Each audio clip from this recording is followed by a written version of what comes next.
E aí galera, hoje a gente vai falar da Luo Jiumpao. Então sem mais delongas, vamos lá. Então, o jogo começa com o primeiro evento conhecido, a descoberta da magia. Não se sabe quem descobriu a magia, possivelmente o chefe, mas não tenho provas disso. Mas quem quer que tenha sido não importa muito, pois a magia era difícil de dominar e exigia extrema habilidade mental. Poucas pessoas a utilizavam, permitindo que o progresso tecnológico continuasse normalmente, sem a influência da descoberta da magia. Mas uma escola foi fundada na Dinamarca para aqueles naturalmente talentosos na arte da magia, a Academia Siftbron.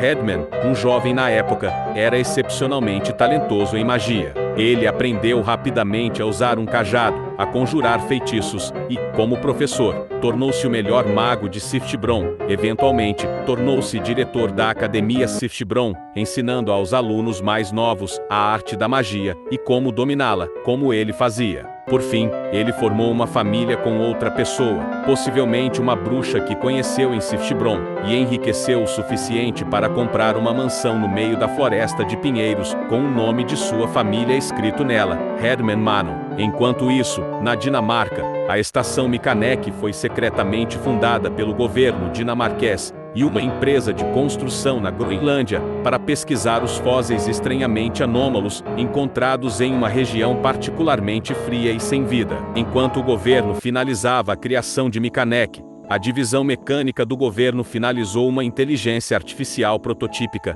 hoje conhecida como Taxman. Sua criação foi bastante controversa dentro do governo, devido a questões morais e a falta generalizada de preocupações éticas por parte da inteligência artificial, e a existência do Taxman foi mantida em segredo do público. Ele também foi considerado inútil, pois uma falha fez com que o Taxman se comunicasse principalmente, se não exclusivamente, por emojis. Nessa época, a construção da estação Mikanek foi finalizada, e uma equipe de pesquisa foi enviada ao prédio para extrair os fósseis e itens estranhos contidos no gelo encontrado nas profundezas da neve.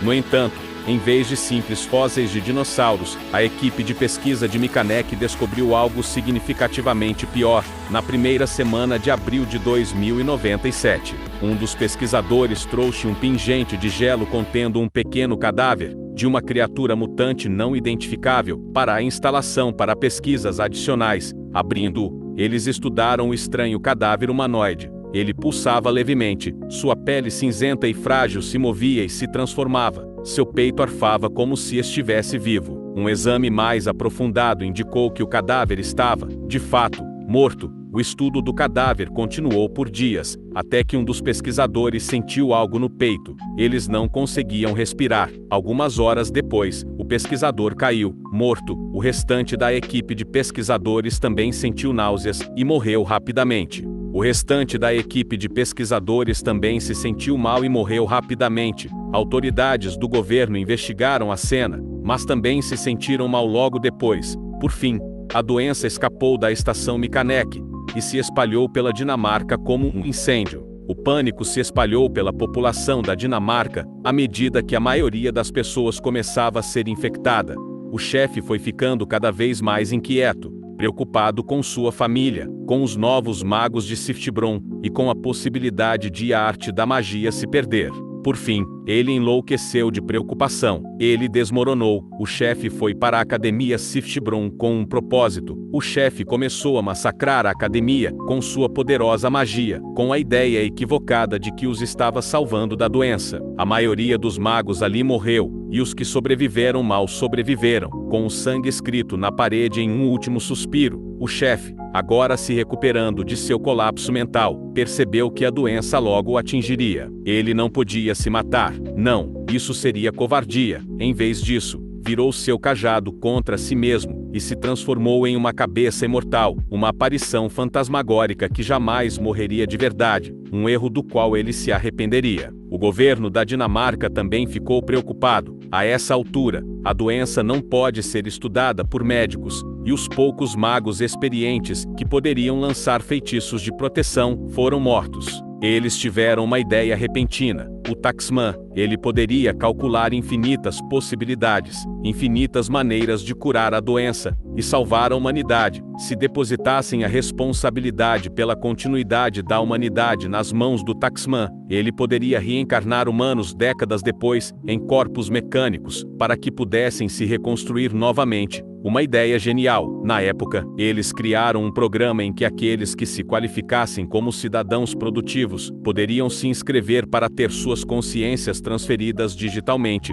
para bancos de dados para uso posterior do Taxman. Embora o Taxman fosse sádico e antiético e mal conseguisse se comunicar, não havia tempo nem orçamento para criar uma inteligência artificial senciente mais ética para essa tarefa. No dia em que o programa foi aberto ao público, milhares, se não milhões de civis da Dinamarca e de países vizinhos imediatamente se reuniram para ter suas consciências transferidas, para que pudessem sobreviver à doença inevitável. Eventualmente, eles o fizeram, e como a maior parte da humanidade morreu, Taxman foi reativado mais uma vez e recebeu acesso ao banco de dados, quase infinito de mentes humanas. Além da tarefa de reencarná-las, Taxman finalmente o fez. Em outras notícias, algumas pessoas que pareciam mortas ainda estavam vivas. De alguma forma, elas lutavam para se manter vivas, mas tecnicamente, de alguma forma, estavam vivas. Os poucos corpos entre o mar de corpos que se espalhavam pelas ruas da Dinamarca eram os imunes. Depois de alguns dias, e após a extinção de 95% da humanidade, os imunes ressurgiram do chão, mutantes, mas ainda majoritariamente humanos. À medida que as semanas passavam, eles mudavam cada vez mais, cada humano crescendo em sua própria forma mutante, exposto aos efeitos colaterais do vírus, que eles não deveriam estar vivos para experimentar. Esses humanos acabaram perdendo a capacidade de falar, pois suas línguas ficaram enrugadas, ou cresceram para tamanhos abismalmente grandes ou pequenos. Alguns humanos evoluíram para mentalistas, criaturas alienígenas, que simplesmente absorveram o conhecimento dos livros que revestem as ruínas da Academia Siftbron. Algumas crianças evoluíram para crianças das sombras, criaturas repugnantes imbuídas de poderes psíquicos, provenientes da doença que infesta seus corpos. Algumas pessoas evoluíram para os humanos ocultos, invisíveis, que parecem relativamente normais, mas incapazes de sentir empatia e de serem vivos, independentemente da forma. Cada um desses humanos compartilhava uma coisa em comum: não eram mais tão humanos assim, e desprezavam aqueles qualificados para entrar no banco de dados e viver para sempre, para serem poupados de uma existência como a deles. À medida que o processo de mutação se aproximava da sua conclusão, o Taxman começou a planear.